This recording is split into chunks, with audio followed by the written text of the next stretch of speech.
All right, let's get right into it. For the last 20 years or so, the marketing playbook has been pretty simple. Get attention. Just be louder, be brighter, be everywhere. But, that playbook is officially broken. So today, we're going to talk about why it collapsed, and more importantly, what's rising up to take its place. A totally new and way more powerful way for ideas to connect and actually grow. You know, this quote just nails the bizarre situation we're in. We are surrounded by this endless storm of content, ads, notifications, you name it. But instead of feeling more connected, we're just tuning it all out. The constant shouting has literally created a kind of collective deafness. So let's really dig into the problem. Why did the whole attention economy die? It wasn't just one thing. It was a total system failure. The whole engine just seized up. I want you to imagine you're at a party, right? At first, it's fine. People are talking. Then someone raises their voice a little to be heard over the music. Then someone else has to shout. Pretty soon, everyone is screaming. And the result? Nobody hears anything. That's the internet today. And the core issue is just basic economics. Human attention is a limited, finite resource, but digital content is infinite. And when supply completely dwarfs demand, the value of that thing, in this case, our attention, it just collapses. And this broken system, it forces brands onto what you could call the content hamster wheel, this frantic, never-ending cycle of just making stuff to stay visible. But the real cost here isn't just about being inefficient. It's genuinely destructive. It sucks creativity dry, it replaces real strategy with just tactics, and it leads to massive human burnout.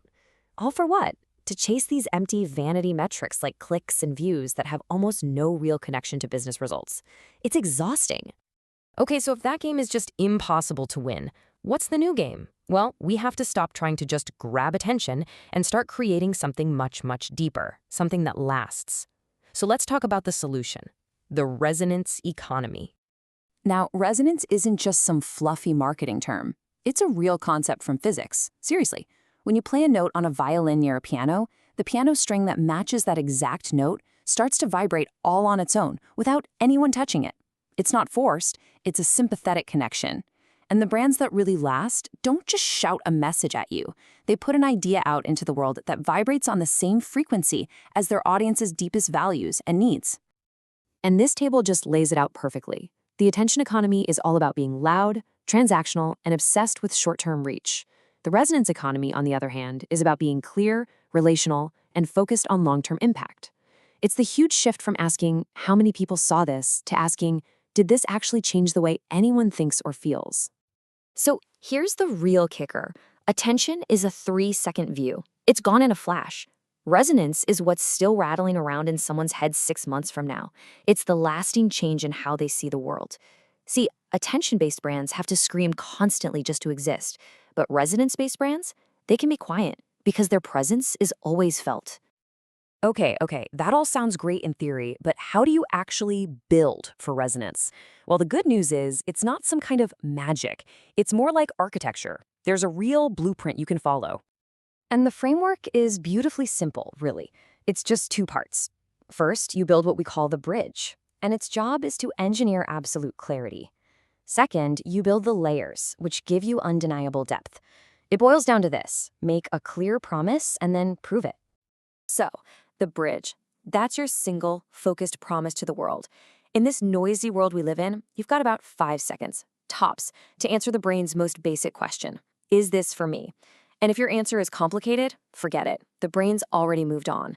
The bridge isn't about telling your entire life story. It's about making people curious enough to want to hear the rest of it.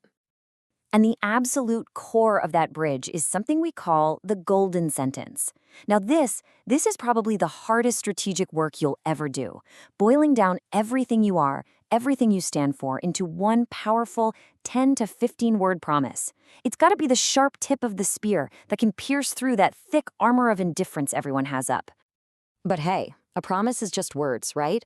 The layers, that's the proof. They're all your strategic assets, your founding story, your non-negotiable values, your unique process, all the stuff that makes your bridge believable. In an economy where nobody trusts anything by default, the layers are what give your promise real weight and credibility. All right, so let's put this blueprint to the test with a real-world example. How does this framework actually turn a good company into a cultural icon? let's talk about Shinola Detroit. Here was a company with incredible layers. I mean, an amazing story about reviving American manufacturing in Detroit, a true commitment to craft. But their bridge to the rest of the world? It was kind of broken. It was unclear. Were they a watch company? A bike company? A leather goods company? The message was just confusing. And then they found their golden sentence. Shinola, the official instrument of resurgence. Wow, that one phrase changed everything. All of a sudden, they weren't just selling products, they were selling a huge idea. A watch wasn't just for telling time anymore, it was an instrument for measuring a comeback. Every single product became a real, tangible piece of a much bigger, more powerful story. And we can actually measure this change using a metric called the Resonance Valuation Index, or RVI, which basically scores a brand's clarity and cultural impact. Their initial score was a 410 out of 1,000. Now, that number reflected a brand that had strong local love, for sure, but it lacked that bigger global strategic clarity.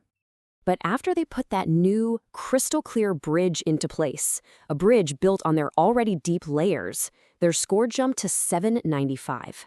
I mean, that's a huge leap. This isn't just a nice marketing win. It's a measurable, quantifiable transformation in the brand's actual power and health. And look at this chart. The sheer scale of that jump is what's so amazing. This visual just makes it incredibly clear. That absolute clarity didn't just tweak their brand. It ignited a whole cultural movement around it. They went from being a well-respected company to an undeniable cultural force. So, what does all this mean for you? For your work? It means it's time to reframe the most fundamental question you ask about what you do. This right here is the whole takeaway. Stop obsessing over volume. Start obsessing over clarity and proof. What is the single most important promise you make? And what are the undeniable layers of truth that make that promise totally believable? So I'll leave you with this thought. The ultimate challenge today isn't about outspending or outposting your competition. It's a much deeper challenge of honesty and clarity. In a world that is just drowning in noise, what true, clear promise are you making? Because at the end of the day, that is the only thing that's going to resonate.